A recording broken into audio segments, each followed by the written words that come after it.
चलिए हम लोग क्लास 12th का पढ़ते हैं। इतिहास चैप्टर 1 है। शुरू से शुरू करते हैं। हमारा एग्जाम होने वाला है 2027 में, ठीक है ना। इस चैप्टर को हम बारीकी से पढ़ेंगे, एकदम हूबहू लाइन बाई लाइन 2 कॉपी। ये आपका एनसीईआरटी बुक है। आपको थोड़ा सा भी दिक्कत ना होगा आर्ट्स विषय में, ये आपका रोहित सर का वादा है, ठीक है ना। तो चैप्टर 1 है हमारा ईट मनके तथा हड़प्पा सभ्यता, ठीक है ना। इसको याद रखिएगा।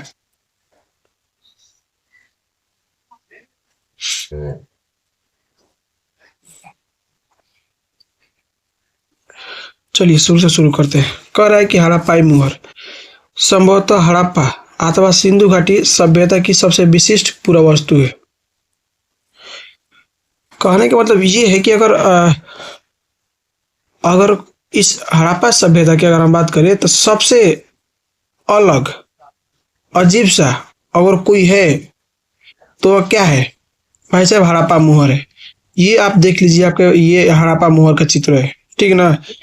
ये क्या है? हड़प्पा मुहर है। ऐसा ही है हड़प्पा मुहर, ठीक है ना। तो ये सबसे विशिष्ट है। आपको यहाँ पर 2 पॉइंट देखिए ध्यान से। यहाँ पर एक लिखा है हड़प्पा अथवा सिंधु घाटी। तो इसका हड़प्पा या सिंधु घाटी सभ्यता क्यों कहते हैं? पहल का कारण हड़प्पा क्यों कहते हैं? देखिए, जब इस सभ्यता ये मिट्टी में दफन थी। ये सभ्यता किस में दफन थी? मिट्टी में दफन थी। इस सभ्यता को पता लगाइएगा ना कहीं से खोदिएगा ना। इस पूरे सभ्यता को जानकारी प्राप्त करने के लिए इसको कहीं ना कहीं से खोदिएगा। तो इस सभ्यता को जहां से खोदा गया, सबसे पहले का शुरू किया गया काम खोदने के लिए, यहाँ से खुदाई करो, इस सभ्यता का पता करो कितना दूर में फैली हुई है, क्या है, कितना है। तो वो हड़प्पा जगह था, उस जगह का नाम कहता है हड़प्पा। तो इसीलिए इस सभ्यता का नाम हड़प्पा सभ्यता पड़ गया, ठीक है ना। और दूसरा बात रहा सिंधु घाटी। तो भाई साहब, सिंधु एक नदी है, ठीक है ना। यह पाकिस्तान के मुख्य नदी है। और सिंधु नदी के सहायक जो नदी आती है, उन नदियों के सिंधु नदी के सहायक नदियों के किनारे ये सभ्यता बसी हुई थी, ठीक है ना। इसीलिए इसको सिंधु घाटी सभ्यता कहते हैं। तो आपको हड़प्पा और सिंधु घाटी सभ्यता में कोई शक? ठीक है, कोई दिक्कत नहीं।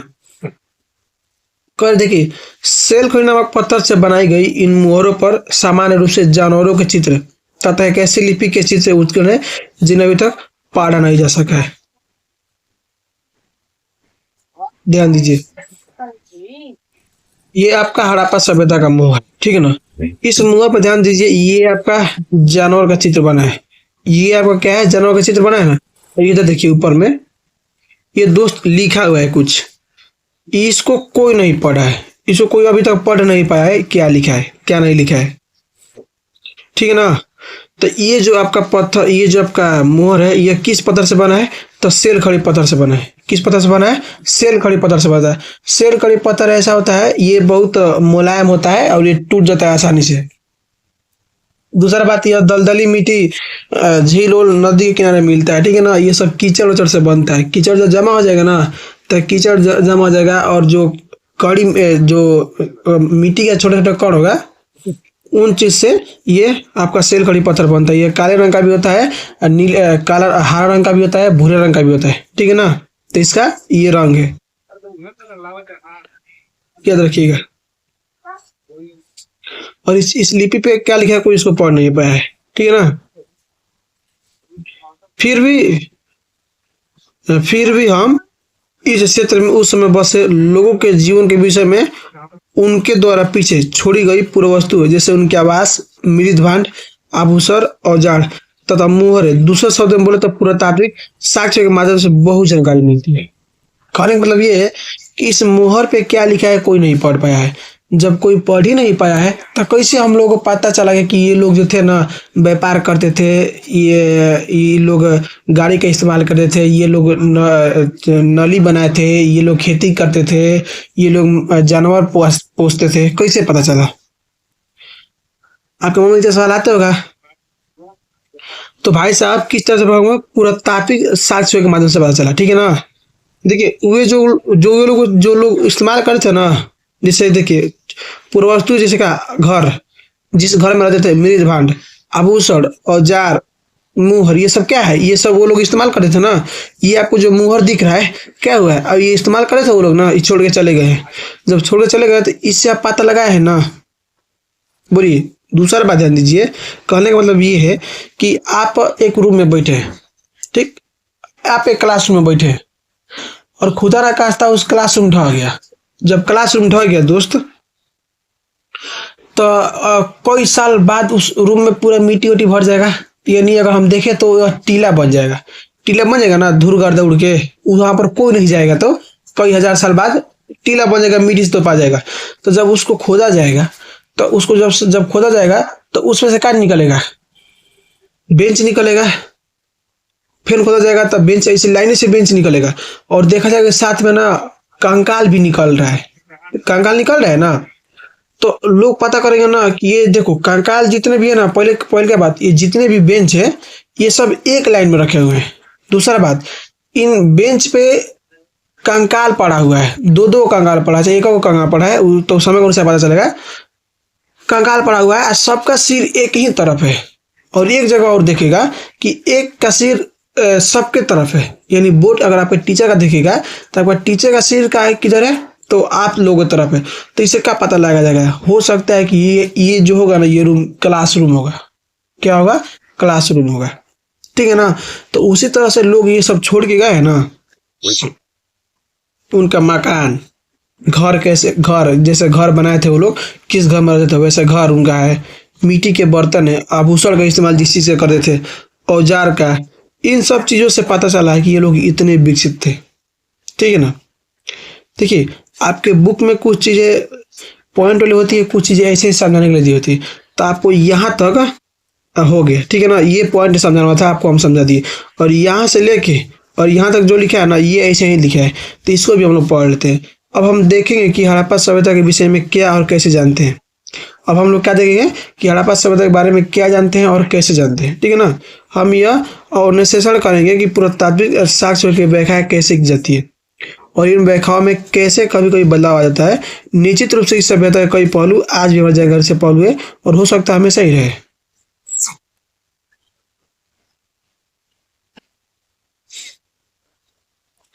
ये आप पहले देख लीजिए, कुछ यहाँ पर फोटो वोटो है, जो ये फोटो आपको दिखे ना, ये सब आपके मन के हैं, बाट है, ये पत्थर का फलक है, ठीक है ना। ये देखिए, ये जो दिख रहा है ये हमारा फलक है।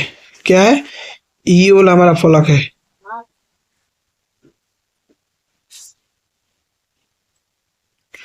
ये वाला जो दिख रहा है, ये सब क्या है? हमारा पत्थर का फलक है।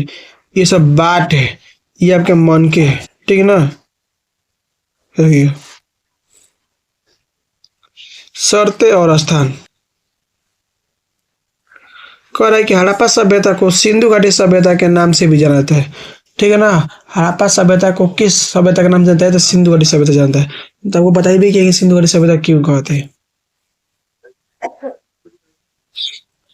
अगलापन कर रहा है कि हड़प्पा हड़प्पा शब्द उस स्थान से लिया गया है जहाँ सभ्यता की पहचान की गई थी।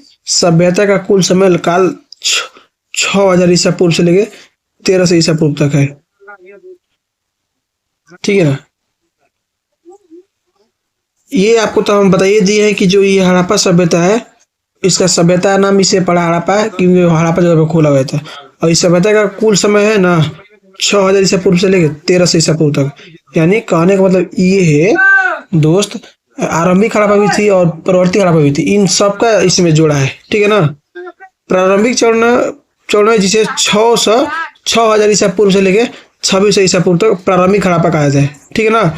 ये आपका जो 6000 ईसा पूर्व है ना, 6000 ईसा पूर्व से लेके 2600 ईसा पूर्व तक, ये क्या है? प्रारंभिक हड़प्पा। और सभ्यता का एक प्रारंभिक चरण है।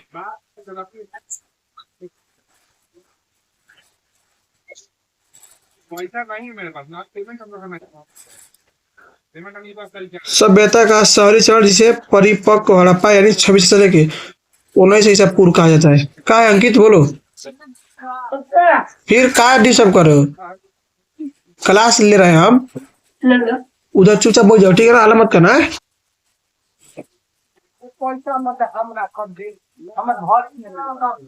तो सभ्यता की शहरी चरण जिसे परिपक्व हड़प्पा कहते हैं 26 से लेके 19 ईसा पूर्व तक कहा जाए। जो कि सबसे समृद्ध चरण है। सभ्यता का पतन 19 ईसा पूर्व से के आसपास शुरू होता है।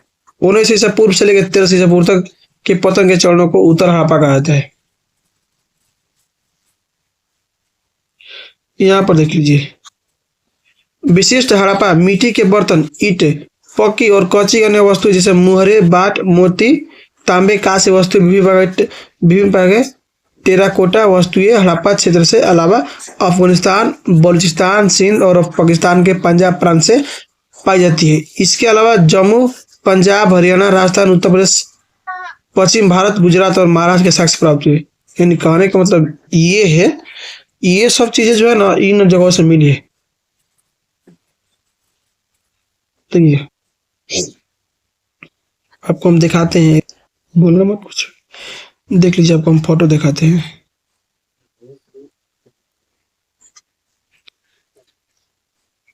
ये आपका भारत का इमेज है, ठीक है ना। भारत है और साथ में इसके पड़ोसी देश है। अगर हम बात करें दोस्त,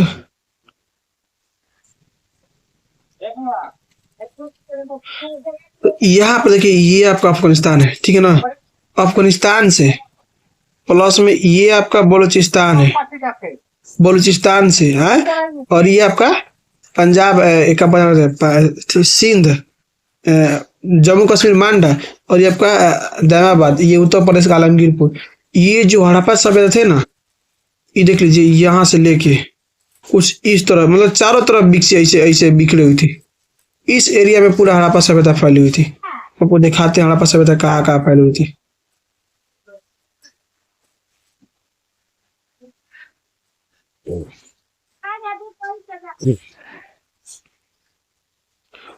रुक जाइए, आपको हम दिखाते हैं। ये देख लीजिए, ये आपको दिख रहा है, तो इसमें आपको नहीं समझ में आएगा, इसमें समझ में आ जाएगा। देख लीजिए, ये जो दोस्त आपको दिख रहा है ना रेड कलर में, ये सब हड़प्पा सभ्यता इन एरिया में फैली हुई थी। तो आप देख लीजिए कौन कौन सा स्टेट कवर हो रहा है। इधर तक पूरा कवर हो जाए ना, ये आपका अफगानिस्तान में उधर चला जा रहा है। तो इन एरिया में आपकी हड़प्पा सभ्यता फैली हुई थी, ठीक है ना। आपको सब बताएंगे एकदम बढ़िया से, डिटेल से।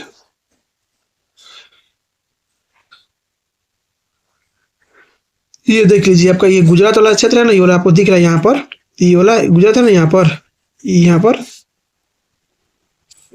ये देखिए गुजरात है, इसे, ये सब गुजरात है,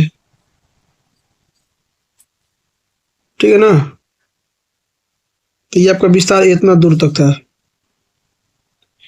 और ये सब चीजें देखिए, ये सब जितने आपको चीजें ये सब दिख रहा है ना, ये सब मिला हुआ है। ये सब, ये आपका पत्थर का फलक, ये क्या है, पत्थर का फलक है। ये आपके मन के यानी बटखारा, सॉरी ये बाट है, इसको बाट बोलते हैं। ये आपके मन के सब है, ठीक है ना, ये सब मिला हुआ है।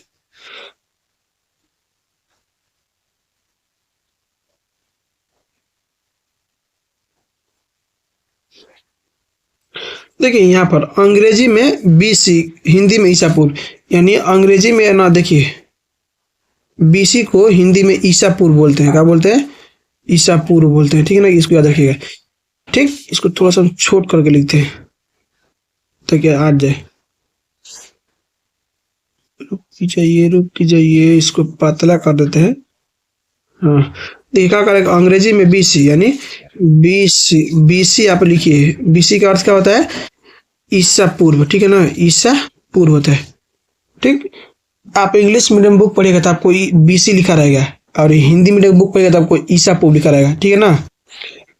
तो इस बुक में बीसी, ईसा पूर्व और ईसवी का इस्तेमाल किया गया है। देखिए उसके बाद से देखिए, बीसी का पूर्व होता है बिफोर क्राइस्ट। क्या होता है? Before Christ. बी से बिफोर, सी से क्राइस्ट, ठीक है ना, यानी ईसा पूर्व, ईसा के पहले, ठीक है ना। कभी कभी आप तिथियों से पहले एडी लिखते हैं, तो कभी कभी एडी लिखाता है, ठीक है ना। तो एडी का मतलब क्या होता है? एनो डोमिनी। क्या होता है? एनो डोमिनी। एनो डोमिनी होता है नामक दो लैटिन शब्द से बना है। इसका तात्पर्य होता है ईसा मसीह के जन्म के वर्ष से। आजकल एडी की जगह सी, यानी देखिए आजकल ना एडी की जगह ना लोग सी इस्तेमाल कर दे रहे हैं। क्या कर दे रहे हैं? सी। कहीं कहीं आपको एडी नहीं लिखा रहेगा, लेकिन वहां पर सी लिखा रहेगा, समझिए कि एडी लिखा है, ठीक है ना। तथा बीसी, बीसी की जगह पर बीसी का इस्तेमाल होता है। ये आपका बीसी लिखा है तो बीसी की जगह पर बी सी ई इसका इस्तेमाल हो रहा है, ठीक है ना। एडी की जगह पे सी का इस्तेमाल हो रहा है और बीसी की जगह पर बी सी का इस्तेमाल हो रहा है, इसमें कोई दिक्कत नहीं। और सी अक्षरों का प्रयोग कॉमन एरा होता है। सी मिस का होता है कॉमन एरा, बीसी मतलब क्या है before common era, B C E का मतलब है बिफोर, बी से बिफोर, सी से कॉमन, ई से एरा, तो बिफोर कॉमन एरा। और सी ई का मतलब है सी से कॉमन, ई से एरा, से कॉमन एरा, ठीक है ना। बिफोर कॉमन एरा के लिए होता है। इन शब्दों का प्रयोग इसलिए करते हैं क्योंकि विश्व के अधिकांश देशों में अब कॉमन एरा का प्रयोग सामान्य हो गया है। कभी कभी अंग्रेजी के बीपी अक्षर का प्रयोग होता है जिसे बिफोर प्रेजेंट कहते हैं, जिसका तात्पर्य बिफोर प्रेजेंट। इस पुस्तक में हमने बीसीई के लिए ईसा पूर्व यानी इस पुस्तक में उन्होंने बीसीई का इस्तेमाल नहीं किए हैं, सिर्फ बीसी का इस्तेमाल किए हैं और एडी का इस्तेमाल नहीं किए हैं, ईसवी का इस्तेमाल किए हैं, ठीक है ना। और सी के लिए बीसी बीपी के वर्तमान के लिए प्रयोग किया गया है। ध्यान दीजिए, देखिए आपको ईसा पूर्व और ईसवी में अंतर समझाते हैं। देखिए ये एक समय रेखा है और इस समय रेखा पर एक व्यक्ति है यहाँ पर, इसका नाम है ईसा मसीह। तो इस ईसा मसीह के जन्म से पहले भी समय था और बाद में भी समय है। तो जो जन्म के पहले समय होगा ना, इसको हम लोग बोलते हैं बीसी, सॉरी हिंदी में बोलते हैं, आप सुनिए ईसा पूर्व बोलते हैं। इसे क्या बोलते हैं? ईसा पूर्व। क्या बोलते हैं इसको? ईसा पूर्व बोलते हैं। और इसको ईसवी बोलते हैं, यानी ये जो व्यक्ति है ना, इसका नाम क्या है? ईसा मसीह। इसके जन्म से पहले हम लोग बोलते हैं ईसा पूर्व, इसका नाम क्या है? ईसा मसीह। तो पूर्व इसका होता है पहले, तो ईसा के पहले ना, तो इसको क्या बोलते हैं? ईसा पूर्व। और ईसवी तो ईसा के बाद, ईसवी, ठीक है ना। ईसवी से ये समय चलता है, इसे टाइम बनाया गया पढ़ने के लिए। ईसाई अपने धर्म के से जोड़ के बना दिए, ठीक है ना। तो ये आप ईसवी और ईसा पूर्व में अंतर मत रखिएगा। यानी एक समय रेखा है, ईसा मसीह का जन्म हुआ है और ईसा मसीह के जन्म से पहले जो समय था ना, ये आपका ईसा पूर्व बोलते हैं और ईसा मसीह जन्म के बाद ईसवी बोलते हैं, ठीक है। इन दोनों में जो ईसा पूर्व है ना, ये पीछे क्यों चलता है? जैसे देखिए 581 है तो 580 जाएगा, फिर 579 जाएगा, फिर 588 जाएगा, ये पीछे क्यों घसेगा, ठीक है ना। ये जो ईसवी है ये आपका घसेगा किधर? आगे की ओर। जैसे 501 है ना, तो 502 जाएगा, फिर 503 जाएगा, फिर 504 जाएगा, ऐसे जाएगा, ठीक है ना। ईसवी और ईसा पूर्व समझिएगा। ये आपका रहा नक्शा।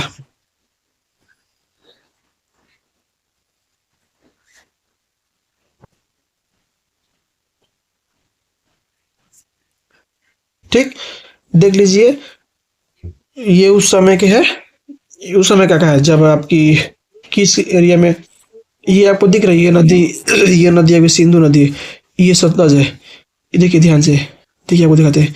ये जो मुख्य नदी आ रही है ना, ये वाली, ये आपकी सिंधु नदी है। और इसमें आके ये सब मिल रही है ना, ये सब झेलम, चिनाब, राबी, सतलुज, ये सब क्या है? ये सब आके नदी सिंधु नदी मिल रही है। और ये सिंधु नदी दरिया जाके कीर्ति में गिरती है और अरब सागर में गिरती है, ठीक है ना। ये शहर है सर, देख लीजिए। ये आपका सूत का गेंडोर है, सूत का गेंडोर बलूचिस्तान में यहाँ पर ये है, ध्यान दीजिए। ये आपका राखीगढ़, ये आपका हरियाणा में, बनावली हरियाणा में, कालीबंगा राजस्थान में, बनावली और कालीबंगा ये आपका राजस्थान में, ठीक है ना। ये देखिए ये सब आपका सिंध है, ये पाकिस्तान में मोहनजोदड़ो है। ये सिंध जो है ना, ये पाकिस्तान का क्षेत्र है। कहने का मतलब ये है ना कि ये जो पाकिस्तान है, आपको देखिए नक्शा दिखाते हैं। पाकिस्तान में 4 प्रांत है, 4 प्रांत है। पंजाब, सिंध, खैबर पख्तूनवा, पंजाब, सिंध, अब बलूचिस्तान, खैबर पख्तूनवा, ठीक है ना। रुक जाइए,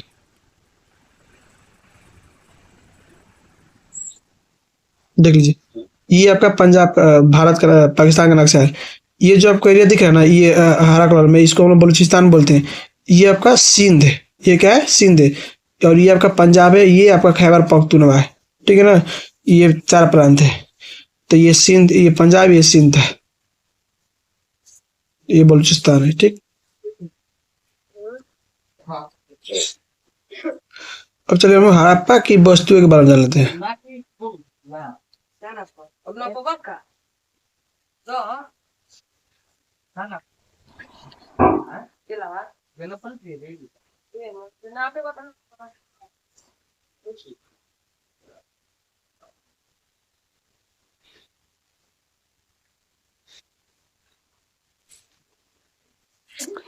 देख लीजिए, कह रहा है कि हड़प्पा की बस्ती है। अब तक भारतीय उपमहाद्वीप में 2000 से अधिक हड़प्पा पुरातात्विक स्थल खोजे जा चुके हैं। अधिकांश स्थल सिंधु और सरस्वती नदी घाटियों के बीच स्थित पाए जाते हैं। लगभग 2/3 बस्तियां सरस्वती बेसिन में हैं, जो इसके अत्यधिक महत्व दर्शाते हैं। 5 प्रमुख शहरों की पहचान की गई है, वे हैं राखीगढ़, मोहनजोदड़ो, हड़प्पा, धोलावीरा और गानेवली। शेष विभिन्न श्रेणियां जैसे क्षेत्रीय केंद्र, कृषि, गांव, बंदरगाह और भी। कहने का मतलब ये है, यहाँ पर पॉइंट क्या दिया है, देखिए ये जो है ना, अभी तक ना वर्तमान में पूरा भारतीय उपमहाद्वीप में 2000 से अधिक हड़प्पा का जगह खोजा गया है, स्थल खोजा गया है, जिसमें 5 गो शहर है, जिसमें से 5 गो शहर का नाम देगा, जिसमें एगो राखीगढ़ आपका एगो शहर हो गया, दूसरा मोहनजोदड़ो, फिर तीसरा हड़प्पा हो गया, फिर चौथा धौलावीर हो गया, पांचवा गारनी वाला हो गया। ठीक है ना। और जो बाकी जो जगह है उसको गांव, बंदरगाह ये सब निर्माण दे दिए गए हैं। ठीक है ना, ये याद रखिएगा।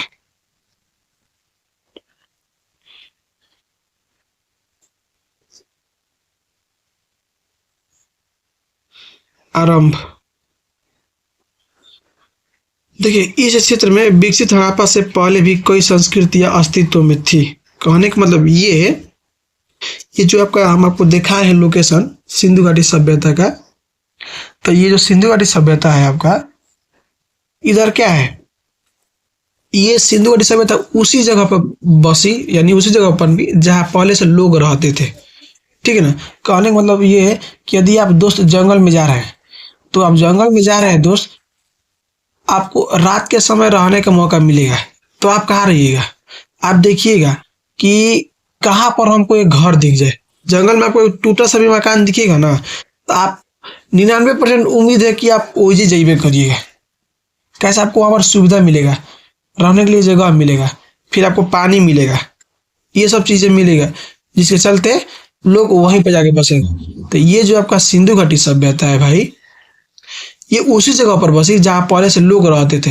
यानी सिंधु घाटी सभ्यता से पहले के जो लोग रहते थे उसको हम लोग हड़प्पा, आरंभिक हड़प्पा बोलते हैं। और उसके बाद सिंधु घाटी के लोग आए, फिर सिंधु घाटी लोग के जब चले गए ना, तो इसके बाद क्या बोलते हैं, परवर्ती हड़प्पा के लोग आए। ठीक है ना। यानी बीच में ये आपका सिंधु घाटी सभ्यता है। तो इससे पहले जो सभ्यता थी ना, इसको हम लोग बोलते हैं आरंभिक, इसके बाद में क्या बोलते हैं, परवर्ती। ठीक है ना। बीच में क्या बोलते हैं, सिंधु घाटी। कभी कभी इसको हम लोग आरंभिक और परवर्ती से अलग करने के लिए इस सिंधु घाटी को हम लोग विकसित हड़प्पा संस्कृति बोल देते हैं, याद रखिएगा। करें कि ये संस्कृति अपनी विशिष्ट मृदभांड शैली से संबंधित तथा इसके संदर्भ में कृषि, पशुपालन तथा कुछ शिल्पकारी के भी साक्ष्य मिलते हैं। कहने का मतलब ये है, कह ना कि ये संस्कृति अपनी विशिष्ट मृदभांड शैली से संबंधित थी। ये जो संस्कृति थी ना, कौन, आरंभिक हड़प्पा संस्कृति थी। ये जो संस्कृति थी ना, ये मिट्टी के बर्तनों का इस्तेमाल, मतलब ये जो इनका विशेष था ना, मिट्टी के जो बर्तन बनाते थे ये अजीब से बनाते थे। तो इनका अजीब सा था। यानी कहने मतलब ये है कि मिट्टी के बर्तन में, किस बर्तन में खाना बनेगा, अगर मिट्टी के बर्तन में खाना बनेगा तो उस मिट्टी के बर्तन को जो जो दीवारें होगी, परतें होगी, वो पातला होना चाहिए और ऊपर से थोड़ा सा निकाला होना चाहिए, ताकि आप उसको बर्तन से किसी ढक दे। इस तरीके से बात है। और बर्तन पे अगर पानी वाला मग बनेगा तो मग का डिजाइन अलग रहेगा। ये आपका शिल्पकारी होती है, उस मग पे डिजाइन रहेगा सब हाथ से। तो ये आपका क्या होता है, शिल्पकारी होती है। तो ये लोग इस चीज को बना बहुत आशा से जानते थे, आरंभिक हड़प्पा के लोग। ठीक है ना। मृदभान शैली, ठीक है ना, जानते थे। बस्ती आमतौर पर छोटी होती थी और इनमें बड़े आकार की संरचना लगभग ना के बराबर थी। जो आरंभिक हड़प्पा की बस्तियां थी ये छोटी होती थी और बड़े बड़े मकान इसमें नहीं थे। ठीक है ना। ये लोग ज्यादा विकसित नहीं थे, लेकिन कुछ कम थे। ठीक है ना। यानी देखिए, अगर सिंधु घाटी सभ्यता इतना विकसित थी, तो इससे पहले जो थी कुछ कम होगी। जब वो कम होगी तभी ना इसे ये लोग सीखे हुए कि हाँ चलो, जैसे मान लीजिए एग्जाम्पल के लिए देखिए, अगर हम बात करें तो जो आपका जो आरंभिक हड़प्पा संस्कृति है, ये छोटे मकान बनाए। ठीक है ना। जब ये चले गए तो ये आपका सिंधु घाटी सभ्यता लोग आए तो देखे ना कि हमारे छोटे मकान है, तो चलिए हम लोग बड़े मकान बनाते हैं। तो इसी सब ने कॉपी की होगी। बात समझ में आ गया। जिस तरह से आज से 20 साल पहले दौरी किससे होता था, खेत किससे जोता था, बैल से। ट्रैक्टर का आविष्कार नहीं होता है, हुआ था लेकिन हो गया था, टाटा का हो गया था, लेकिन बहुत लोग ट्रैक्टर गांव में नहीं रखे थे, तो लोग बैल से जोतते थे खेत ना। तो सिंधु घाटी सभ्यता के लोग भी बैल से खेती करते थे। तो क्या आप हम लोग उनसे नहीं सीखे, और उनसे सीखे तो उनसे कुछ एडवांस भी है ना, हम ट्रैक्टर लेके आ गए ना। तो उसी तरह से जो ये आपका हड़प्पा सभ्यता है वो आरंभिक हड़प्पा सभ्यता से सीखी थी। ठीक है ना। इस बात को याद रखिएगा। कह रहे कि हाल कह रहा है कि हाल के पुरातात्विक साक्ष्य 7000 ईसा पूर्व के शुरुआती कृषक समुदाय से हड़प्पा संस्कृति के उद्भव का संकेत देते हैं। शहरी चरण, परिपक्व हड़प्पा, प्रारंभिक हड़प्पा चरण में क्रमशः परिवर्तन तथा आंतरिक विकास का परिणाम था। निर्वाह के तरीके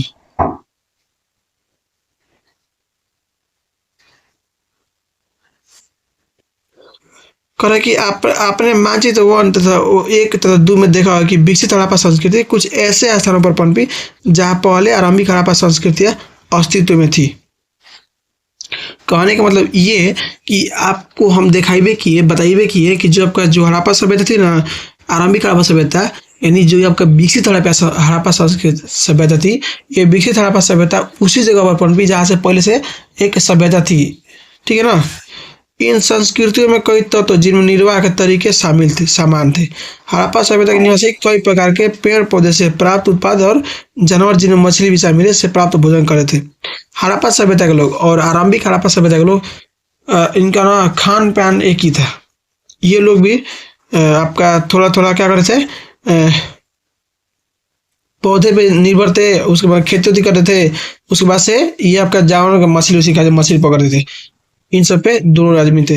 अनाज के दाने तथा बीजों की खोज से पुरातात्विक आहार संबंधी आधुनिक के विषय में जानकारी प्राप्त करने में सफल हो पाए। इनका अध्ययन पूरा वनस्पति करते हैं जो प्राचीन वनस्पति के अध्ययन होते हैं। जैसे जैसे आगे इसके बारे में हम लोग बढ़े ना, तो हम लोग ये भी जानेंगे कि ये लोग क्या करते थे, खेती भी करते थे।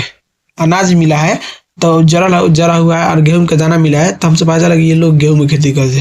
ठीक है ना, अनाज मिला है और इसके जो अध्ययन करते हैं ना उसको पूरा वनस्पति कहते हैं।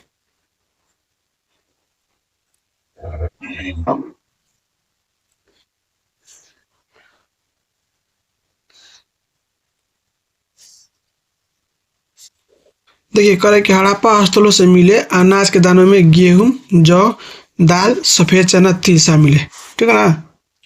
हड़प्पा सभ्यता जो थे यहाँ से क्या क्या मिला है, इस सभ्यता से अनाज के दाने में क्या क्या मिला है, गेहूं मिला है, जौ मिला है, दाल मिला है, सफेद चना, तिल, ये सब चीजें के दाने मिले हैं। ठीक है ना। बाजरे के दाने गुजरात के स्थलों से प्राप्त हुए। चावल के दाना कम मिले हैं। हड़प्पा स्थलों से मिली जानवरों की हड्डियों में मवेशी में क्या कहते हैं, भेड़, बकरी, भैंस, सुअर की हड्डियां मिली है। पूरा प्राणी विज्ञानियों अथवा जीव पुरातत्वविद द्वारा किए गए अध्ययनों से संकेत मिलता है कि ये सभी जानवर पालतू थे। जंगली प्रजाति सुअर, हिरण, घड़ियाल की हड्डियां मिली है। ठीक है ना। हम यह नहीं जान पाए कि हड़प्पा निवासी स्वयं इन जानवरों का शिकार करते थे अथवा अन्य आखिरी समुदाय इनसे इनका मांस प्राप्त करते। मछली तथा पक्षी घड़े मिले। देखिए ध्यान से, आपको हम कुछ फोटो दिखाते हैं और इसका मतलब समझाते हैं। देखिए पहले के बात सुन लीजिए ध्यान से। ये क्या कर रहा है कि हड़प्पा सभ्यता से क्या क्या मिला अनाज दाने में, गेहूं, यहाँ पर क्या क्या मिला है, गेहूं मिला है, जौ मिला है, दाल, सफेद चना, तिल, ये सब चीजें मिला है। और बाजरा भी मिला है जो कि गुजरात के असल से मिला है, गुजरात में मिला है बाजरा। ठीक है ना। और ये सब मिला है, यानी लोग इस चीज की खेती करे। दूसरा बात, और जानवर का हड्डी मिला है जैसे भेड़, बकरी, भैंस, सुअर, ये सब पालतू जानवर थे। और जंगली जानवर के सुअर में हो गया, घड़ियाल हो गया, ये सब चीजें का, हिरण, ये सब चीजें का मिला है, हड्डी मिला है। और साथ में मछली का भी हड्डी मिला है। आपको हम दिखाते हैं कुछ, ये सब जितने जानवर के नाम लिए ना, इन सब जानवरों का आपको हम स्केलेटन दिखाते हैं, हड्डी दिखाते हैं। रुक जाइए। ये आपका क्लास 9 का जियोग्राफी है। क्लास 9 के भी जो आपके स्टूडेंट हो गए तो उनके लिए और क्लास 10 के लिए बता दीजिएगा कि रोहित यादव 12th आर्ट्स वाला एक चैनल है यूट्यूब पे, उस पे हम 9th और 10th का वीडियो अपलोड करते हैं, आर्ट्स का है। ठीक है ना। तो आप ये बात उनको बता दीजिएगा। चलिए आपको हम दिखाते हैं। ये तो आपको बता दिए पाकिस्तान। ठीक है ना।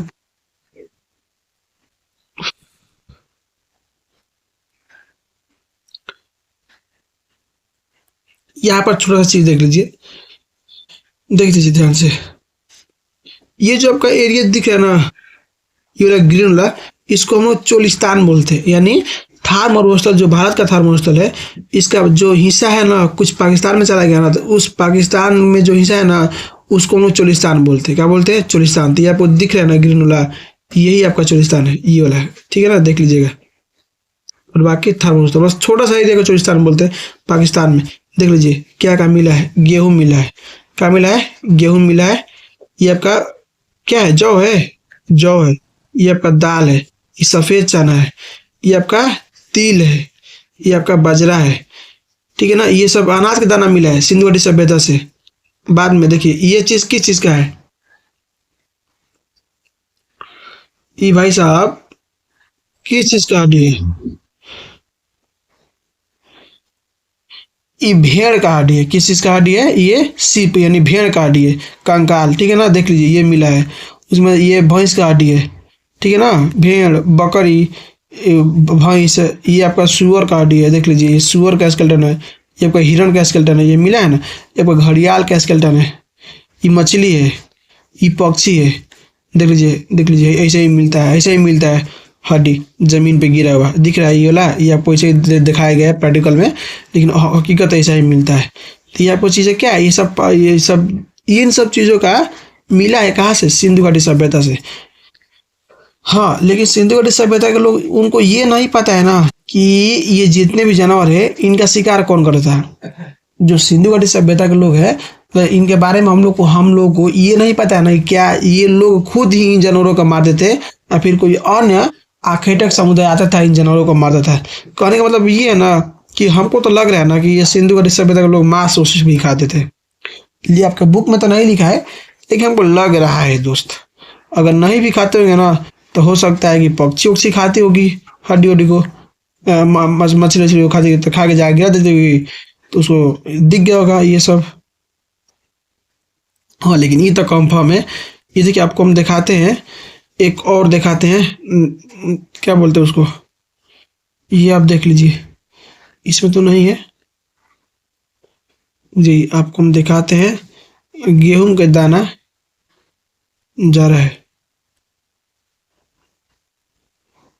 ये देख लीजिए, ये क्या है, गेहूं का दाना है, ये जरा हुआ है, ये सिंधु घाटी के स्थल से मिला है। आपको दिख रहा है एकदम गेहूं का दाना, देख लीजिए जरा है। हम बोलते ना कहीं रखा गया होगा अथी में और आग लग गया होगा तो जल गया होगा, तो इसको वहीं पर छोड़ दिया गया होगा। ये देखिए मिला है गेहूं का दाना, और दिखाते हैं फोटो, ये आपका वहीं के सिंदूर से बताया, ये आपका मोहर है सिंदूर से बताया, ये भी मोहर है। ये मोहरवा के देखिए सिंघवा है ना, यहाँ बाघवा का है, बाघवा का है, इस जानवर का एक सिंह वाला गेंडा है। ये यहाँ पर ये को डिटेल से देखा है, यहाँ पर देख लीजिए ये सब बताया है। ये आपका मोहर है, ये राजा है, पुरोहित राजा है, ये भी मोहर है। ये आपका इस एरिया में जितना दिख रहा है, इस एरिया में आपका सिंधु घाटी फैला था। ये आपका कुआं है, लोथल में मिला है, गुजरात में है लोथल। ठीक है ना, कुआं है, हड़प्पा सभ्यता के लोग है। देख लीजिए आपका हड़प्पा है, मोहनजोदड़ो, ये धौलावीरा है, इसे है। ये देख लीजिए ये मोहनजोदड़ो का टीला है। ठीक है ना, हम आपको पढ़ाएंगे मोहनजोदड़ो, उसमें आपको ये देख लीजिए, ऐसे ही ये लोग रहते थे। ठीक है,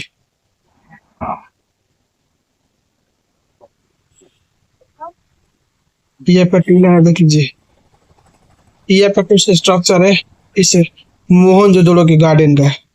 ठीक है ना, गार्डन कर रहे हैं मोहनजोदड़ो घर का, किनारे किनारे घर था। ये देख लीजिए सब ईंटा, एकदम पक्की ईंटे, एकदम ओजे के, आज की ईंटा की तरह दिखता है कि ना। देख लीजिए लगता है कि आज की ईंटा है। उस समय लोग ईंटा पकाते थे भट्ठी में, और जो आरंभिक हड़प्पा सभ्यता के लोग थे ईंटा और धूप में पकाते थे। लेकिन ये जो विकसित हड़प्पा संस्कृति के लोग आते, ये अपने ईंटा को पकाते थे किस में, तो भाई साहब अति धूप अति में, भट्टी में। चलिए तो हम आज इतना ही रहने देते हैं। ठीक है ना, तो कल से हम लोग पढ़ेंगे इसको,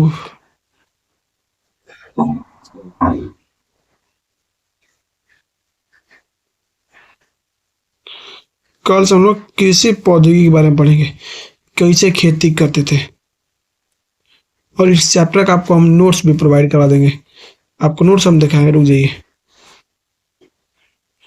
ये देख लीजिए चैप्टर 1 का नोट्स है।